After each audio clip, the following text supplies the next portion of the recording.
Baubles, and I'm so glad to be back. I've been away for some time, and I was just dying to do you a video, and so I'm back, and I'm here to say, so let's just get started.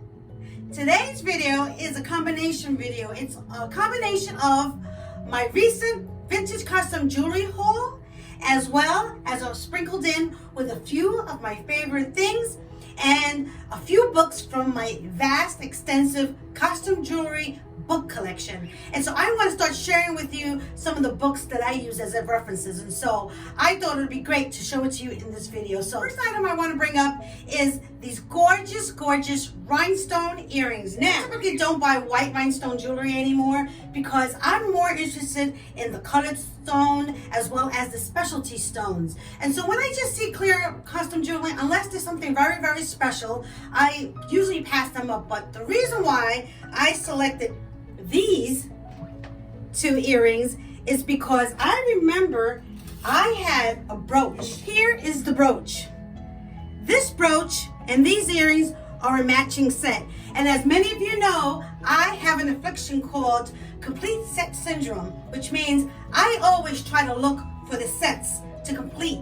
And so when I saw these earrings, I had to just get them to go with this cha-cha brooch. And so I think they're a good match. Sticking with the rhinestones, I also purchased this cuff recently. Now this cuff is very interesting because I normally, like I said, do not buy clear stone items, but this cuff was so beautifully crafted. I just had to get it. It was all prong set. It's sort of really heavy. There's no marking on it, but I thought it was quality enough cuff that it was worth purchasing. One of the other items that I recently bought was this amazing, gorgeous Eisenberg brooch. It has the scripted E in the back of it, and I found out that the scripted E in the back of the brooch means that it was a brooch from the 1940s. Why I learned about that is because of this amazing book. It's called Eisenberg Originals, and in this book shows you a wonderful selection of Eisenberg brooches. And I took a quick glance at this book, and unfortunately I did not find this exact brooch in this book. If it had been in this book, it would have been called a book piece, which always gets an extra premium on top of what it normally would cost if you can find it in one of the custom jewelry books. So I didn't find it, but what I did find was that this brooch is from the 1940s. And I also found out that Eisenberg started out with making dresses, and the jewelry was designed after the dresses to complement the dresses. And that sort of reminded me of Schiaparelli. She did the same thing. She would make dresses. Schiaparelli would make these dresses and design jewelry to go with the dresses she created. And Eisenberg did that too. Two more pieces I bought recently are these gorgeous rhinestone brooches. They're really beautiful, and they're very tiny. And the reason why I purchased these is because when I saw them in the case, they just shined so beautifully. It's the stones, you can tell, were quality, and they were probably from the 40s. This one in particular I loved very much because of the intricate tiny little details. It's almost as if it's a tremblant brooch, but it doesn't jiggle. But actually it is probably considered a tremblant. And for such a small piece of jewelry, it's also soldered together in two different pieces. It's just a tiny little work of art, and I just had to get it. And even though I typically don't buy clear stones, these really attracted me, and I think they would go great scattered about a beautiful blouse. So look out for these. They're gorgeous. And find were these gorgeous blue and white Asian necklace. And the reason why I love these is because if you can see the detail, it has a beautiful little insect motif. I believe that insect is a ladybug.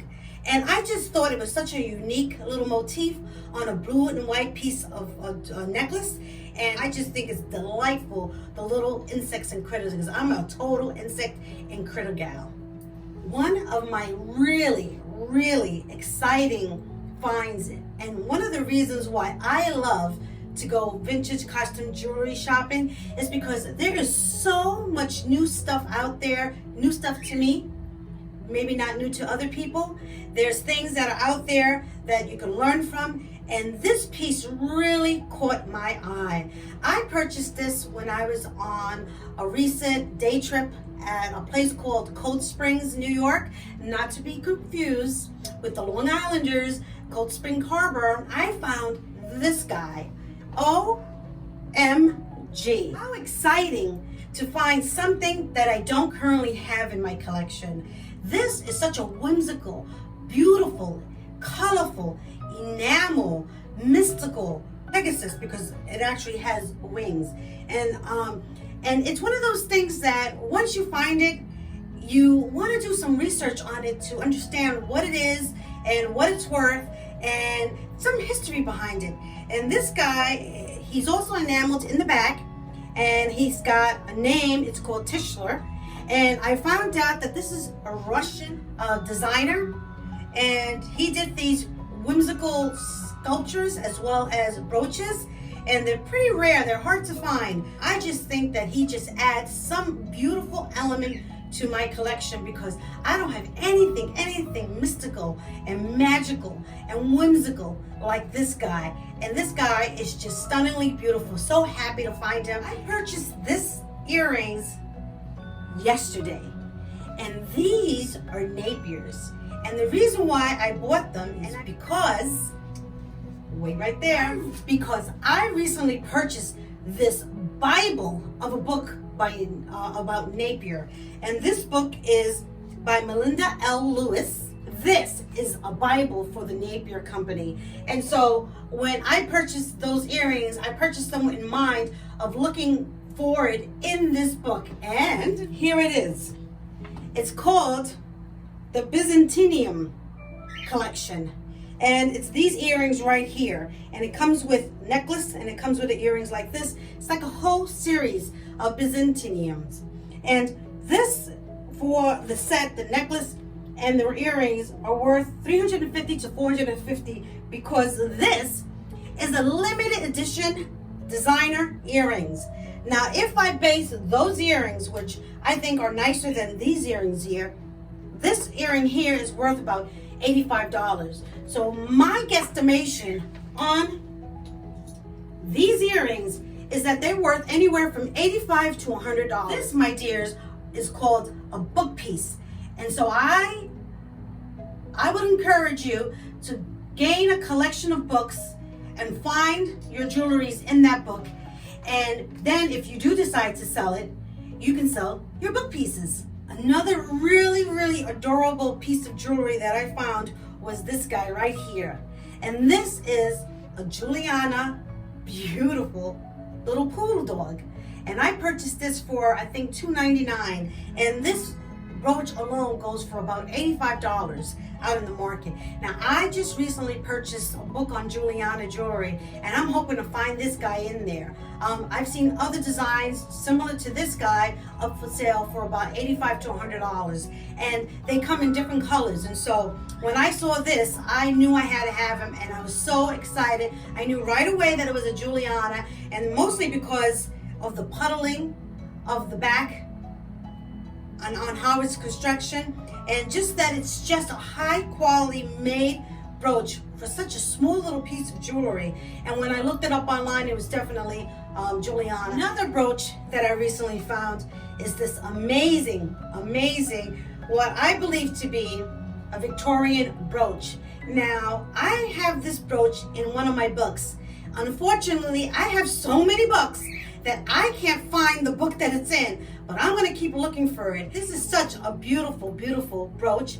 The stones are just gorgeous. This green verdigris stone, and then you have this marbling under this stone here, and then you have these incredibly toothful rhinestones in green, and it's that articulation that I love. And this is kind of like a fob. It's such a beautiful piece. Another whimsical piece that I found that I just really thought it was adorable. It's not in the best shape, and I normally don't buy jewelry that's not in really good shape, but when I find pieces that are just unique, sometimes I forgive some of the flaws that are on it. And that's what I did with this piece here.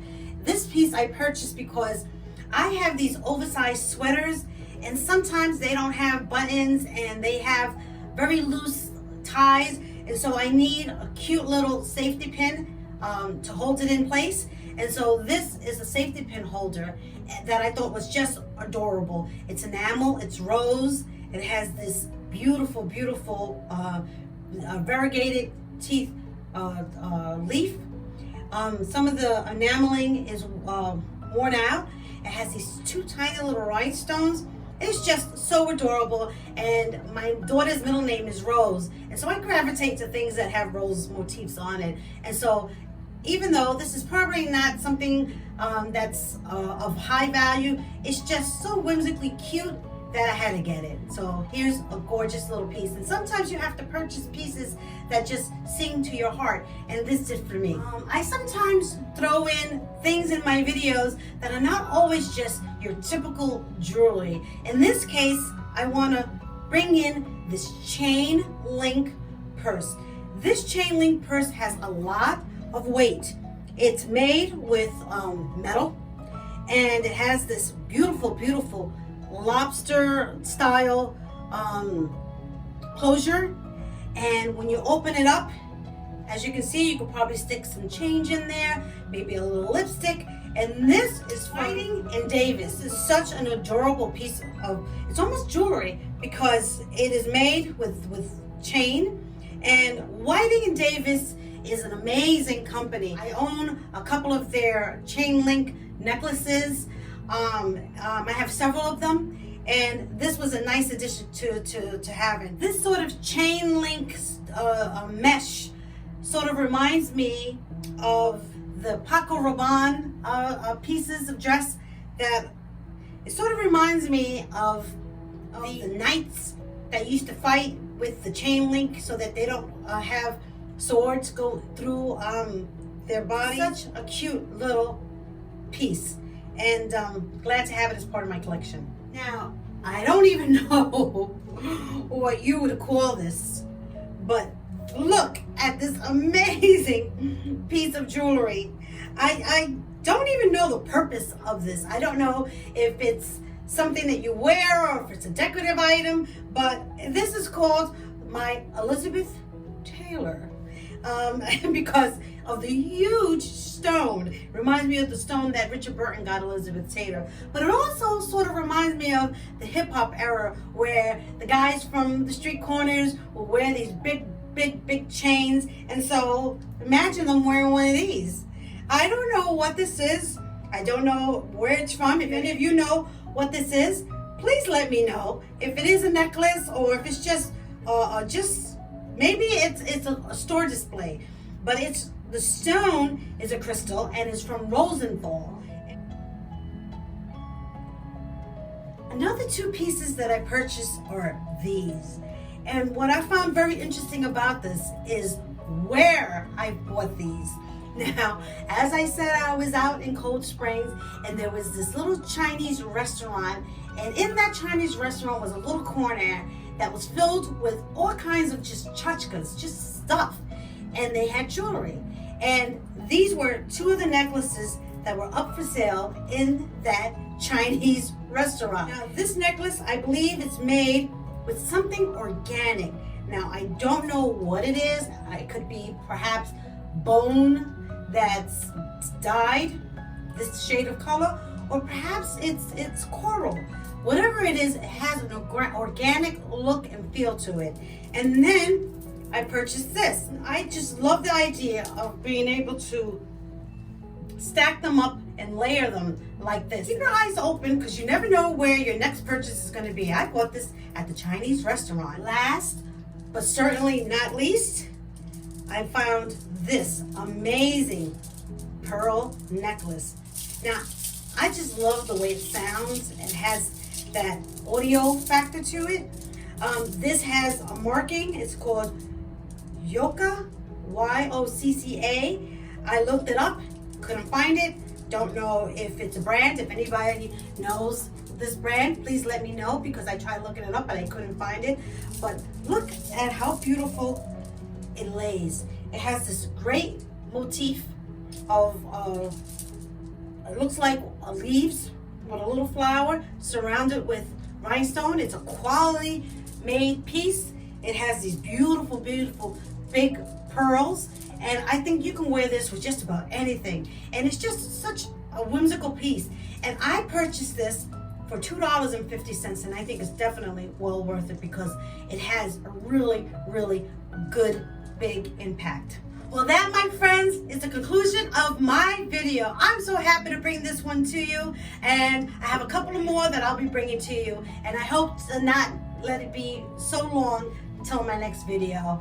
And don't forget to hit subscribe, hit like, and leave me a comment. And I want to wish everyone a fabulous, fabulous summer. So, all right, everyone, take care, and con mucho amor. Ciao!